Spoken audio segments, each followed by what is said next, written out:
want to play my Gibson Custom 1961 Les Paul Standard VOS. We're going to find out if this thing's any good. This video isn't like other videos out there, you know, where they talk for like 7.5 minutes and only play the guitar for like a minute, minute and a half. We're going to be playing this quite a bit. They're still going to be talking though. We're also going to be doing a few small comparisons like the Gibson USA and a couple of other like 60s VOS guitars. And as always, the signal chain is listed in the description down below. There's also chapter markers, so if you want to jump around, you can do that. But enough talking, let's get after it.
Can't really do a review on YouTube without talking about the specs, right? I'm gonna try and do that quickly, and then we'll get to 5 more sound samples. So starting off, we have a single piece mahogany carved body with the VOS Vintage Original Sheen nitro finish. We have a single piece mahogany neck that has the 1960s slim taper neck carve. We have a bound dark rosewood fretboard with the trapezoid inlays. The inlays here are the cellulose nitrate. On the front of the headstock is where you're going to see the inlaid Gibson logo along with the holly leaf, the thistle, or the crown. Gibson's called it many things over the years. People refer to it as different things, but it's this thing right here. And we also, because this was, in 1961, a Les Paul, we have the Les Paul logo on the truss rod cover. On the back of the headstock is where you're going to see the Kluson Vintage Deluxe tuners. These are double ring buttons. The other thing here is they are vintage sizing. So if you wanted to swap these out for like modern size locking tuners, you'd have to actually bore out the holes to allow the new tuners to fit in there. We have a nylon nut. As far as a bridge, we have the ABR1 with a stop bar. The ABR1 is drilled directly into the body and it has the nickel plated brass saddles, whereas the Gibson USA generally has steel saddles and it has that metal doweling system. We have 2 volume and 2 tones. These are the audio taper CTS Gibson branded, of course, potentiometers. They're also hand soldered and they have the Black Beauty capacitors. Can't forget the 3-way toggle switch, and that controls the custom bucker Alnico 3 unpotted pickups. That's enough of the specs. Here's 5 more sound samples.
Now I say this in every single one of these type of videos, but I say it because I think it's kind of funny, like mildly. It entertains me in the editing process. But I'm doing the next portion here to appease the internet, trying to prevent tears from forming themselves into comments. It is beneficial, so we are going to play this clean in all 3 pickup positions.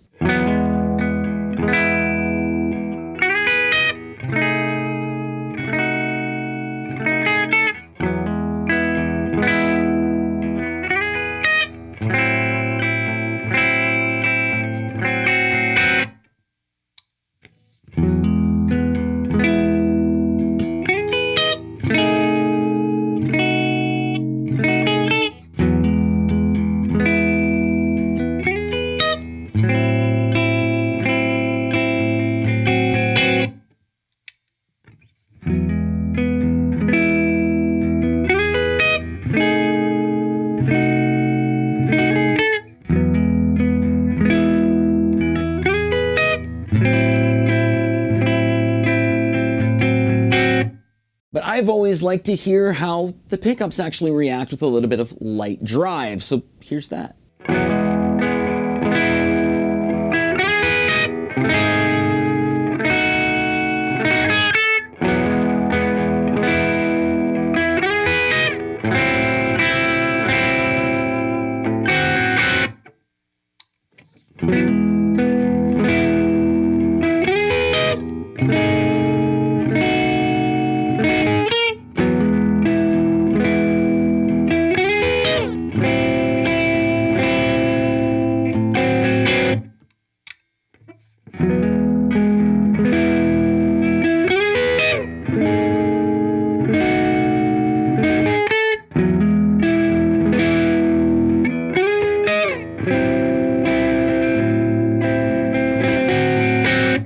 I did state earlier, we have 2 volume, 2 tones. They are the Audio Taper CTS Gibson branded potentiometers, hand soldered with the Black Beauty capacitors.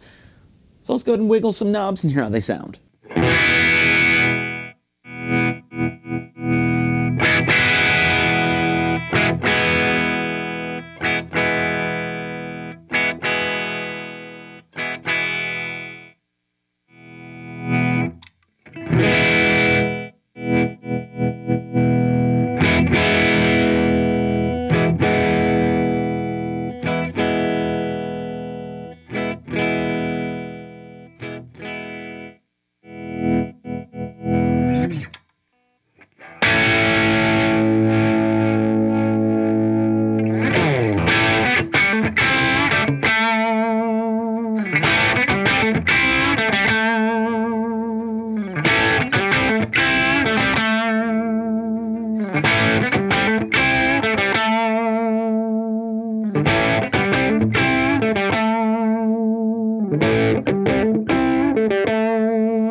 And as far as comparisons, you most likely would want to hear the Gibson Custom 1961 Les Paul versus the Gibson USA Standard 61 SG. So let's very quickly do a 3 pickup position comparison.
And for custom shops, it's probably going to be, you know, a little curious if you want to hear the 1961 Les Paul Standard versus the 1960 Les Paul Standard. We still have the same things like the nylon nut, the Kluson double ring tuners, the ABR1 drilled directly into the body with the nickel-plated brass saddles, and of course the custom Bucker Alnico 3 unpotted pickups. So yeah, let's go ahead and do a 3 pickup comparison between both.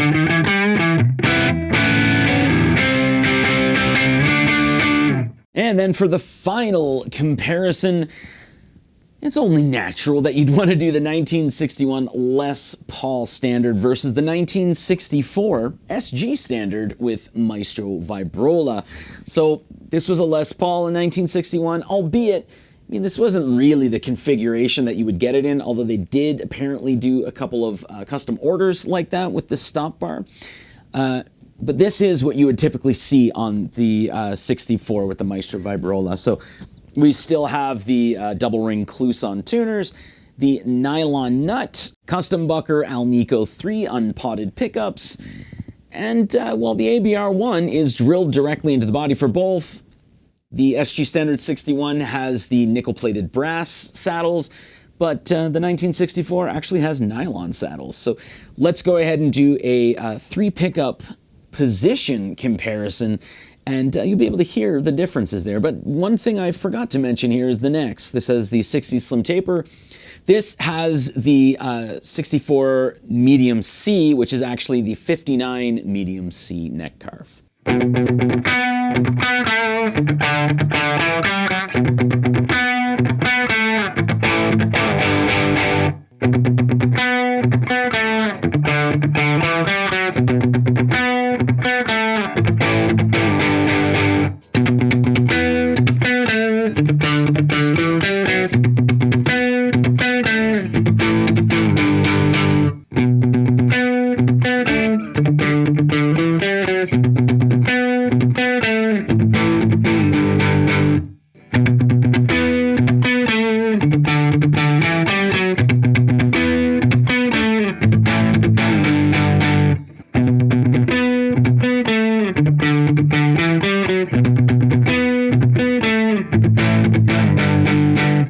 So that's it as far as sound samples and the sound sample comparisons. So hopefully that should give you enough information, you know, at least from my hands with my amp choices, my amp setting choices, and I've chosen what to actually play.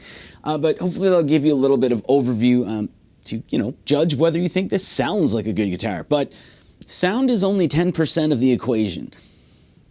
The most important part is how the guitar feels to you. The best way to find out if it feels good to you is to actually play the thing. So if you can, just go to a store and play it. That's kind of the best way to do it. But I want to talk about how I feel about this guitar, how this guitar feels for me. So I'll give you my thoughts here on the guitar itself. First and foremost, the thing that you would most naturally want to find out about this guitar is how it feels in relation to the Gibson USA version. So the standard 61 SG. And there's just something about the VOS, those guitars there, that they're made a little differently. I mean, there's different, the carving's different, they use aniline dye rather than whatever they use on the USA. There's just different things about it, but I don't know if I can necessarily narrow it down, whether it's the fact that the ABR1 is drilled directly into the body rather than the USA, which has that metal doweling system. We have nickel-plated brass saddles rather than the ABR1 that's on the USA, which I believe uses steel saddles. The single-piece mahogany body, although there's going to be a couple of people that tell you that their Gibson USA was a single-piece mahogany body, which there were USAs that had single-piece mahogany bodies, but a lot of the ones that people think are single-piece are two pieces because Gibson's just really good at hiding seams. My Gibson Standard 61 with Maestro Vibrola, I cannot tell for the life of me if it's a single-piece or a two-piece. There sort of seems like there's a seam. Usually you can tell right here where the seam is because it's hard to hide there. But that's where you can't see if there's a seam.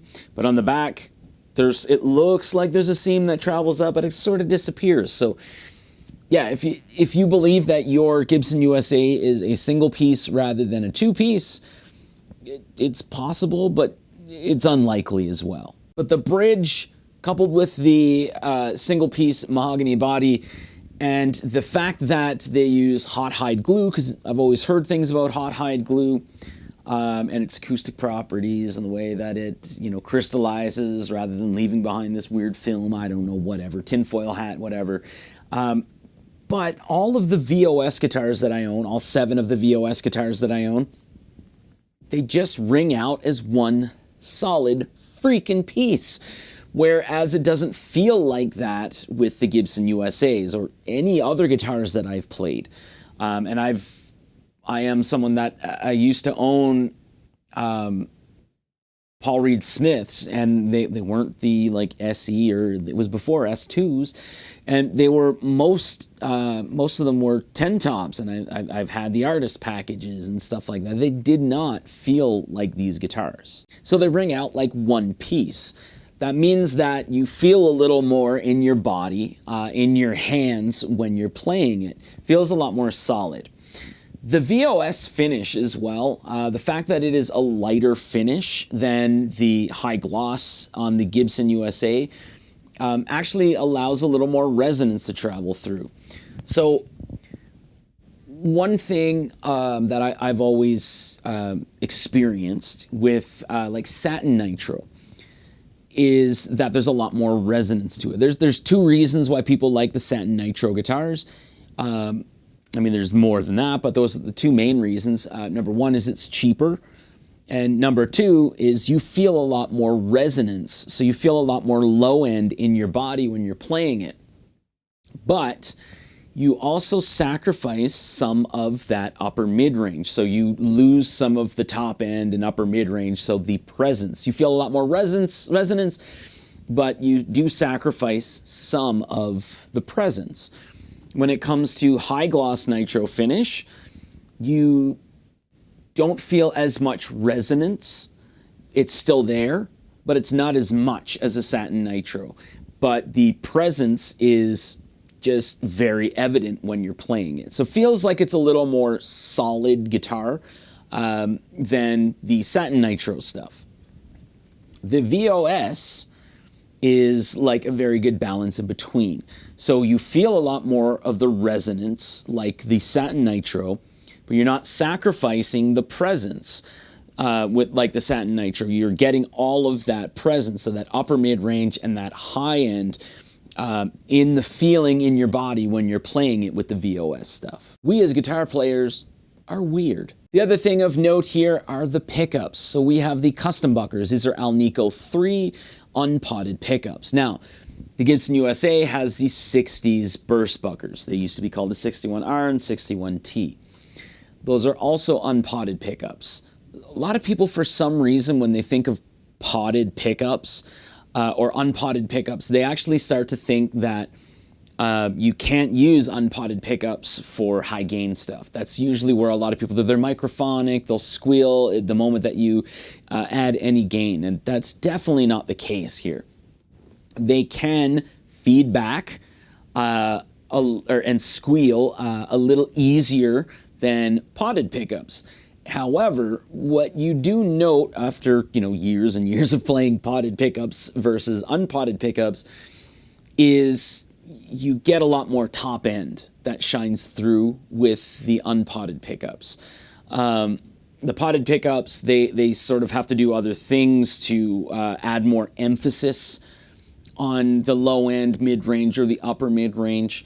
But unpotted pickups, they do tend to be a little sweeter in the high end. Now the 60s Burstbuckers and the Burstbuckers 2 and 1, those are unpotted pickups. A lot of people think they are potted.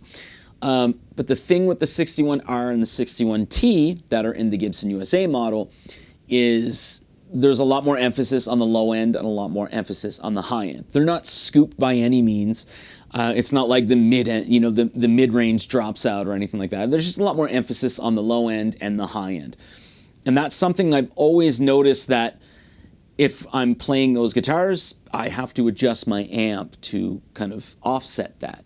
That's not the case here with the custom buckers, at least not for my tastes. The custom buckers seem to just cover a lot of different fields of the sound spectrum. There's not a whole bunch of emphasis on the low end. There's not a whole bunch of emphasis on the mid-range. There's not a whole bunch of emphasis on the top end. What there is there's just a little bit of a sweeter top end than most of the other Gibson USA pickups. And that is something that is very evident if you play one and then the other. If you're like on the neck pickup especially, and you're playing in the lower range, you'll really, really hear a thud when you're playing the Gibson USA, 61R and 61T, or the 60s Burstbuckers, whatever they want to call them, versus here, you don't get that crazy thud that you have to, you know, play a little softer with. You can actually strike the string a little more with this to start engaging a little more of the low end. Same sort of translates into the bridge, but not as evident with the neck as it is with the neck pickup. The 61R and 61T, the 60s Burstbuckers, are also a little hotter than the custom buckers here. I'm someone that has always preferred, or eventually preferred, I should say, pickups that aren't as hot, like a little more reserved pickups. I just find with the hotter pickups, they do distort a little easier, and I much prefer to have a little more control over things. And I just feel like I get more of the amp and more of the guitar. It's a nice little balance with more reserved pickups, so pickups that aren't as hot. But still, we as guitar players are crazy, and it's all down to personal preference. The last thing I want to talk about as far as like feel and stuff like that goes, with the 61 Les Paul Standard VOS, is the neck itself. So we still have that 60s slim taper. So it's basically the same neck that's on the 1960 Les Paul Standard. And that was just a sign of the times. You know, like 58 had the, and prior to 58, had the baseball bat neck. The 59 started to slim things down a little more, and then the 60s really tried to slim things down. A lot of players often refer to them as blade style necks rather than the baseball bat style necks, because that's where a lot of players were they were looking for. They were looking for slimmer necks and slimmer bodies, so that's why we have the very slimmed down SG itself. The big thing here is the 1964 has that medium C style neck, so it's more akin to the 59 neck. And I'm someone that prefers thicker necks, so I do prefer that one over the 1960 slim taper. However, it is very, very noticeable when you're playing on the upper frets here, because on the Maestro, so on the 64, where the neck meets the neck heel, it's almost like the neck heel is non-existent. It's very, very, very slight. Whereas with the slim taper 60s neck, there's a more pronounced neck heel. So some people find that a little more comfortable than not having it itself.